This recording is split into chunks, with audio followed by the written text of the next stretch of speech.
ಓಂ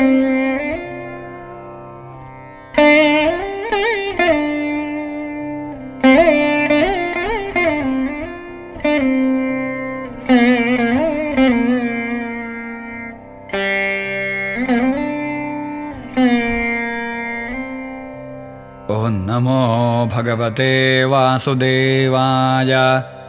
ಶ್ರೀಶುಕ ಉವಾಚ.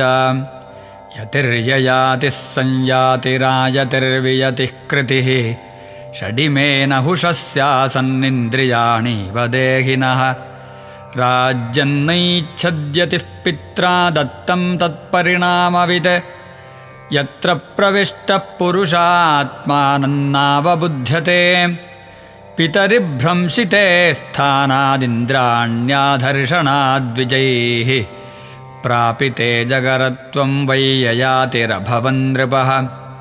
ಚತಸೃಷ್ವಾದಿಶದ್ದಿಕ್ಷು ಭ್ರಾತॄನ್ ಭ್ರಾತಾಯ ಬೀಜಸಃ. ಕೃತದಾರೋ ಜುಗೋಪೋರ್ವೇಂ ಕಾವ್ಯಸ್ಯ ವೃಷಪರ್ವಣಃ. ರಾಜೋವಾಚ.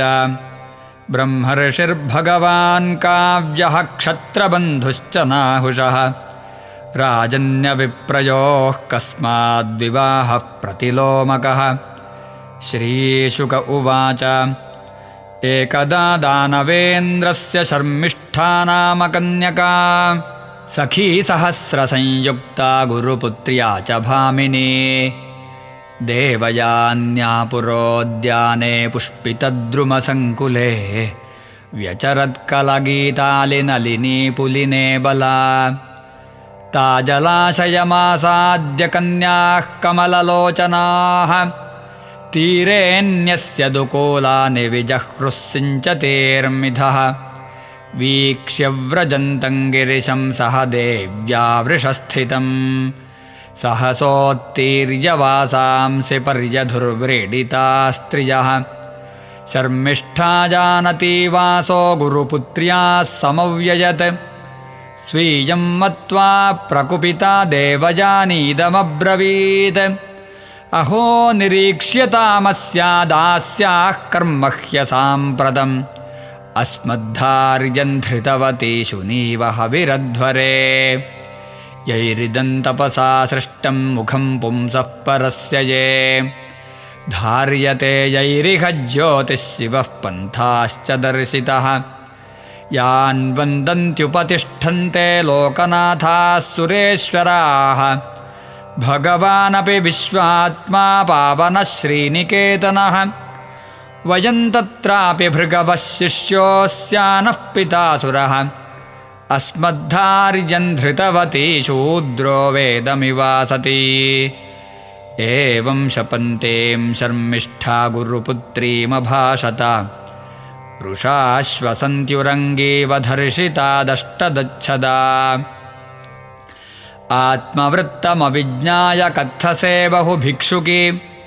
ಕಿನ್ನ ಪ್ರತೀಕ್ಷಸೇಸ್ಮಾಕಂ ಗೃಹಾನ್ ಬಲಿಭುಜೋ ಯಥಾ. ಏವಂ ವಿಧೈಃ ಸುಪರುಷೈಃ ಕ್ಷಿಪ್ತ್ವಾಚಾರ್ಯಸುತಾಂ ಸತೀಂ. ಶರ್ಮಿಷ್ಠಾ ಪ್ರಾಕ್ಷಿಪತ್ಕೋಪೇ ವಾಸ ಆದಾಯ ಮನ್ಯುನಾ. ತಸ್ಯಾಂಗತಾಯಾಂ ಸ್ವಗೃಹಂ ಯಯಾತಿರ್ಮೃಗಯಾಂಚರನ್. ಪ್ರಾಪ್ತೋ ಯದೃಚ್ಛಯಾ ಕೂಪೇ ಜಲಾರ್ಥೀ ತಾನ್ ದದರ್ಶಃ. ದತ್ವಾ ಸ್ವಮುತ್ತರಂ ವಾಸಸ್ತಸ್ಯೈ ರಾಜಾ ವಿವಾಸಸೆ. ಗೃಹೀತ್ವಾ ಪಾಣಿನಾ ಪಾಣಿಮುಜ್ಜಹಾರ ದಯಾಪರಃ. ತಂ ವೀರಮಾಹೌಶನಸೀ ಪ್ರೇಮ ನಿರ್ಭರಯಾ ಗಿರಾ. ರಾಜಂ ಸ್ತ್ವಯಾ ಗೃಹೀತೋ ಮೇ ಪಾಣಿಃ ಪರಪುರಂಜಯ. ಹಸ್ತಗ್ರಾಹೋಪರೋ ಮಾಭೂದ್ಗೃಹೀತಾಯಾಸ್ತ್ವಯಾ ಹಿ ಮೇ.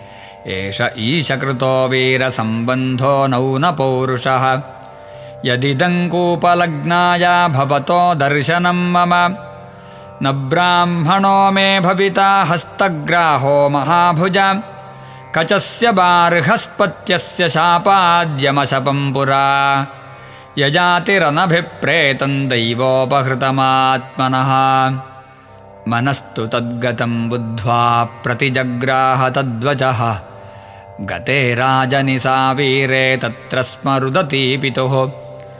न्यवेदयत्ततः सर्वमुक्तं शर्मिष्ठया कृतं दुर्मना भगवान् काव्यः पौरोहित्यं विगर्हयन् स्तुवन् वृत्तिं च कापोतीं दुहित्रासययौ पुरात् वृषपर्वातमाज्ञाय प्रत्यनीकविवक्षितम् गुरुं प्रसादयन्मूर्ध्नापादयोः पतितः पथि क्षणार्धमन्युर्भगवान् शिष्यं व्याचष्टभार्गवः कामोऽस्याः क्रियतां राजन्नैनान् त्यक्तुमिहोत्सहे तथेत्यवस्थिते प्राह देवयानी मनोगतम् पित्रा दत्ता यतो यास्ये सानुगायातु मामनो स्वानान् तत्सङ्कटं वीक्ष्य तदर्थस्य च गौरवम् देवयानीं पर्यचरत् स्त्रीसहस्रेण दासवत्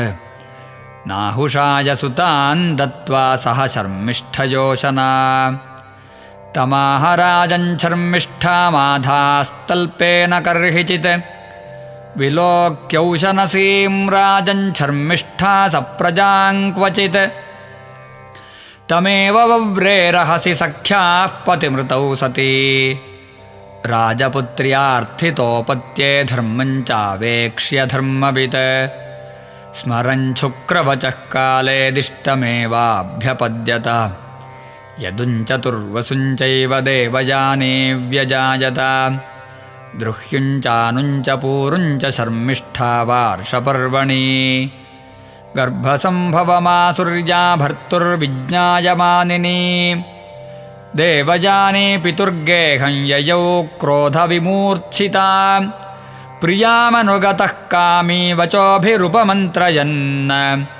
न प्रसादयितुं शेके पादसंवाहनादिभिः शुक्रस्तमाह कुपितस्त्रीकामानृतपूरुषा त्वाञ्जराविशतां मन्दविरूपकरणी नृणां ययातिरुवाच अतृप्तोऽस्म्यद्य कामानां ब्रह्मन् दुहितरिस्मते व्यत्यस्यतां यथा कामं वयसा योऽभिधास्यति इति लब्धव्यवस्थानः पुत्रं ज्येष्ठमवोचत यदोतातप्रतीच्छेमाञ्जरान् देहि निजं वयः मातामहकृतां वत्सन तृप्तो विषजेष्वहम् वयसा भवदीयेन रंस्ये कतिपयाः समाः यदुरुवाच नोत्सहे जरसा स्थातुमन्तरा प्राप्तया तव अविदित्वा सुखं ग्राम्यं वैतृष्ण्यन्नैति पूरुषः तुर्वसुश्चोदितः पित्रा द्रुह्युश्चानुश्च भारत प्रत्याचक्षुरधर्मज्ञाह्य नित्ये नित्यबुद्धयः अपृच्छत्तनयं पूर्वं वयसोऽनङ्गुणाधिकं न त्वमग्रजवद्वत्समां प्रत्याख्यातुमर्हसि पूरुरुवाच को नु लोके मनुष्येन्द्रपितुरात्मकृतः पुमान् प्रतिकर्तुं क्षमो यस्य प्रसादाद्विन्दते परम् उत्तमश्चिन्तितं कुर्यात् प्रोक्तकारे तु मध्यमः अधमो श्रद्धया कुर्यादकर्तोच्चरितं पितुः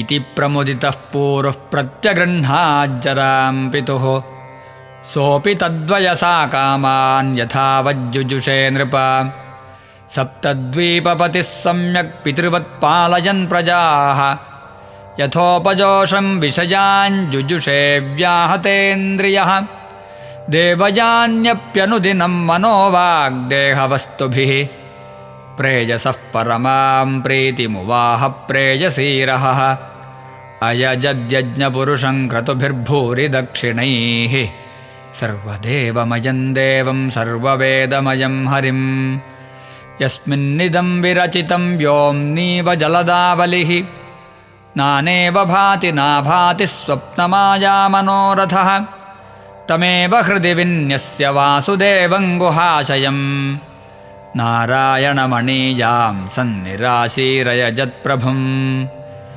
एवं वर्षसहस्राणि मनःषष्ठैर्मनः सुखं विदधानोऽपि नातृप्यत्सार्वभौमः कदिन्द्रिजैः इति श्रीमद्भागवते महापुराणे पारमहंस्यां संहितायां नवमस्कन्धेऽष्टादशोऽध्यायः।